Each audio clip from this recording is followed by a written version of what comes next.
سرکاری ملازمین کے لیے خوشخبری، تنخواہوں میں 35% تک اضافہ۔ وفاقی بجٹ پیش، گریڈ 16 تک ملازمین کی تنخواہوں میں 35% ادھاق ریلیف کا اعلان۔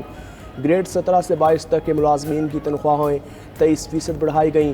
پینشن میں 17.5% اضافے کا اعلان کیا گیا۔ سرکاری ملازموں کی کم از کم پینشن 10,000 سے بڑھا کر 12,000 مقرر۔ EOBI پینشن 8,500 سے بڑھا کر 10,000، کم از کم اجرت 32,000 روپے مقرر کر دی گئی۔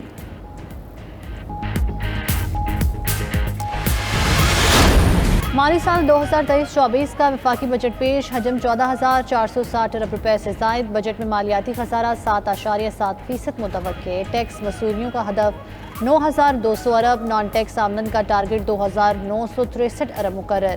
قرض اور سود کی ادائیگی کے لیے 7,300 ارب رکھے گئے۔ سبسڈیز کی مد میں 1,074 ارب، پینشن کے لیے 761 ارب روپے رکھنے کی تجویز۔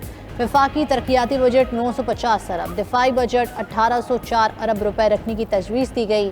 درآمدات کا ہدف 58.7 ارب ڈالر، برآمدات کا ہدف 30 ارب ڈالر رکھنے کی تجویز دی گئی۔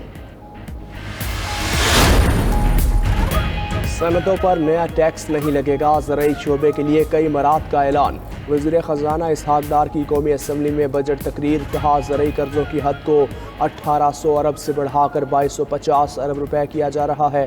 50,000 زرعی ٹیوب ویلز کو شمسی توانائی پر منتقل کرنے کے لیے 30 ارب مختص۔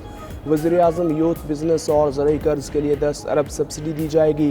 درآمدی یوریا کھاد پر 6 ارب کی سبسڈی دی جائے گی۔ چھوٹے کسانوں کو کم مارک اپ پر قرضوں کے لیے 10 ارب کی سبسڈی ملے گی۔ IT کے فری لانسر کو سالانہ $24,000 تک ایکسپورٹ پر سیلز ٹیکس رجسٹریشن اور گوشواروں پر استثناء ہوگا۔ اسلام آباد میں IT سروسز پر سیلز ٹیکس 15 سے کم کر کے 5% مقرر۔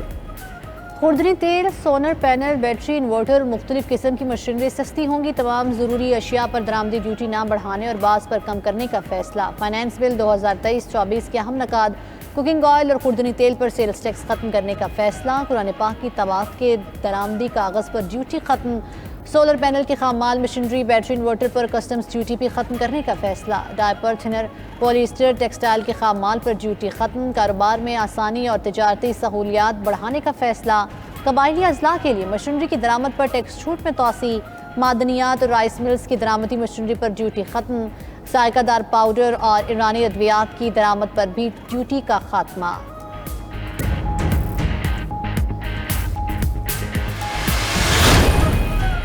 $50 کروڑ سے زائد آمدن والوں پر 10% سپر ٹیکس عائد ہوگا۔ 40 کروڑ سے 50 کروڑ روپے آمدن والوں پر 8% سپر ٹیکس لگانے کی تجویز۔ 35 سے 40 کروڑ آمدن پر 6% سپر ٹیکس عائد۔ 30 سے 35 کروڑ آمدنی پر 4% سپر ٹیکس لگے گا۔ 20 سے 30 کروڑ آمدن پر 3% سپر ٹیکس عائد کرنے کی تجویز۔ 15 سے 20 کروڑ آمدنی پر 1% سپر ٹیکس لگے گا۔ پوائنٹ آف سیل کے ذریعے لیدر اور ٹیکسٹائل مصنوعات پر سیلز ٹیکس بڑھانے کا فیصلہ۔ POS پر سیلز ٹیکس کی شرح 12 سے بڑھا کر 15% مقرر۔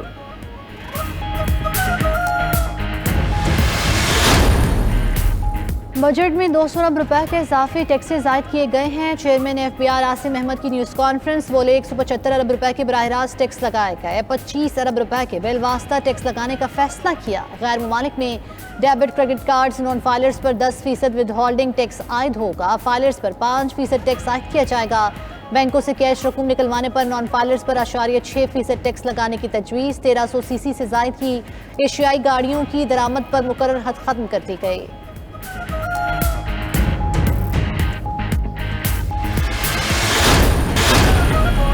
وزیر خزانہ اسحاق ڈار کہتے ہیں IMF کے 9ویں جائزے کی تمام شرائط کو پورا کر لیا۔ کوشش ہے IMF سے جلد سٹاف لیول معاہدہ ہو جائے۔ مخلوط حکومت کے مشکل فیصلوں کی وجہ سے پاکستان ڈیفالٹ ہونے سے بچ گیا۔ خراب معیشت اور عوام کی مشکلات کی ذمہ دار سابق حکومت ہے۔ PTI حکومت نے مالی خسارے میں اضافہ کیا۔ IMF تعلقات کو نقصان پہنچایا۔ موجودہ حکومت نے سیاست نہیں ریاست بچاؤ پالیسی پر عمل کیا۔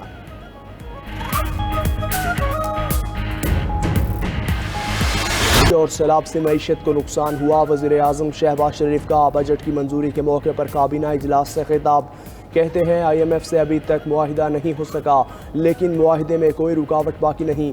پچھلی حکومت نے IMF سے معاہدے کی دھجیاں بکھیریں، موجودہ حکومت نے بڑی مشکل سے IMF سے معاملات طے کیے۔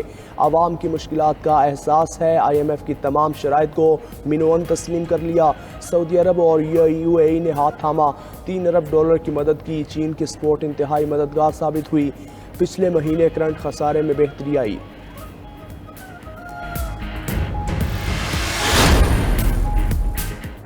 سماجی تحفظ کے شعبے میں 4 کھرب 66 ارب کا بجٹ رکھنے کی تجویز۔ امن و امان اور سیکورٹی امور کے لیے 2 کھرب 37 ارب روپے کا بجٹ مختص۔ صحت کے لیے 24 ارب، تعلیم 97 ارب روپے کا بجٹ رکھنے کی تجویز۔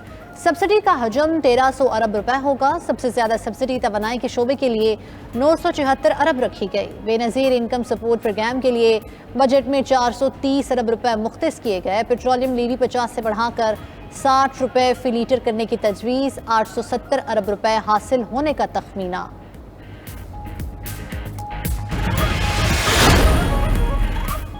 مالی سال 2023-24 میں دفاعی بجٹ میں 281 ارب کا اضافہ۔ آئندہ مالی سال کے دفاعی بجٹ کی مد میں 1804 ارب روپے مختص۔ روپے کی قدر میں کمی کے باعث دفاعی بجٹ میں قدر اضافہ کیا گیا۔ آئندہ مالی سال کے دفاعی بجٹ میں تینوں مسلح افواج کے اخراجات شامل۔ وزارت دفاع، دفاعی پیداوار اور ذیلی اداروں کا بجٹ بھی شامل۔ رواں مالی سال 2022-23 سے دفاعی بجٹ 1523 ارب روپے تھا۔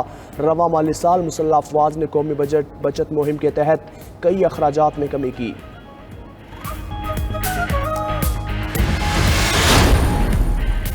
ملک میں مہنگائی بے لگام، کئی اشیاء کے بڑھ گئے دام۔ ادارہ شماریات کے مطابق رواں ہفتے مہنگائی کی شرح میں 0.21% اضافہ ہوا۔ سالانہ بنیادوں پر مہنگائی کی شرح 39.26% ریکارڈ ہوا۔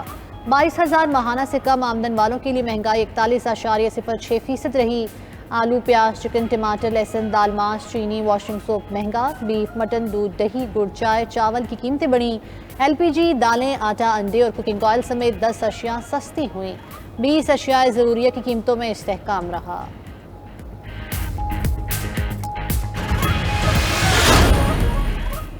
آئندہ مالی سال کے لیے سالانہ ترقیاتی پروگرام کا حجم 1150 ارب روپے ہوگا۔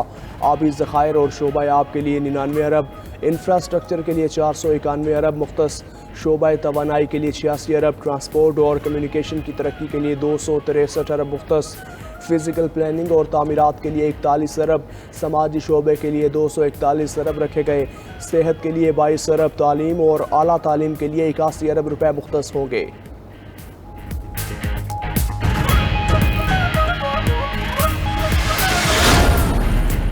سندھ کا آئندہ مالی سال کے لیے 2244 ارب روپے کا بجٹ آج پیش کیا جائے گا۔ سندھ حکومت کا مجموعی ترقیاتی بجٹ 700 ارب روپے کے قریب ہوگا۔ صوبائی ترقیاتی پروگرام کے لیے 380 ارب، ضلعی ترقیاتی پروگرام کے لیے 30 ارب روپے مختص کیے جائیں گے۔ وفاق کی مدد سے چلنے والے منصوبوں کے لیے 20 ارب کا تخمینہ۔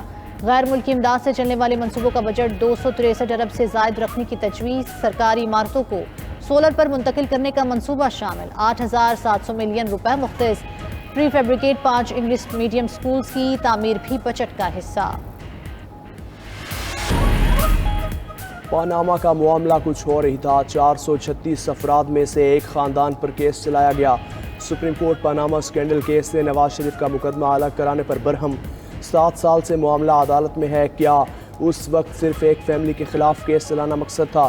آپ کو اس کیس میں کوئی دلچسپی نہیں تھی؟ جسٹس سردار طارق کا جماعت اسلامی کے وکیل سے مکالمہ۔ ریمارکس دیے، قانون بائی پاس کر کے سپریم کورٹ سے آرڈر نہ کروائیں۔ جسٹس امین الدین خان بولے، کوئی از خود نوٹس نہیں لیں گے۔ وکیل جماعت اسلامی کی تحقیقات کے لیے جوڈیشل کمیشن کی استدعا، سماعت 1 ماہ کے لیے ملتوی۔ وطن واپسی کی تاریخ نواز شریف نے خود دینی ہے، انہیں کوئی تاریخ نہیں دے سکتا۔ وزیر داخلہ رانا ثناء اللہ کہتے ہیں اب انتخابات سے 2-3 ماہ قبل نواز شریف واپس آئیں گے۔ مسلم لیگ نون کو اکثریت ملی تو وزیر اعظم نواز شریف کی مرضی کا ہوگا۔ سیٹ ایڈجسٹمنٹ ہو سکتی ہے، آپشن کھلے رکھنے چاہیے۔ مزید بولے 2018 میں یہ سب ایک جگہ اکٹھے ہوئے، اب دوسری جگہ جمع ہیں تو پریشانی کی کیا بات ہے؟ ان کا اپنا پانسا پلٹ چکا، آہستہ آہستہ سمجھ آ جائے گی۔ چیئرمین پی ٹی آئی ملک کو حادثے سے 2-4 کرنا چاہتے تھے، خود حادثے سے 2-4 ہو گئے۔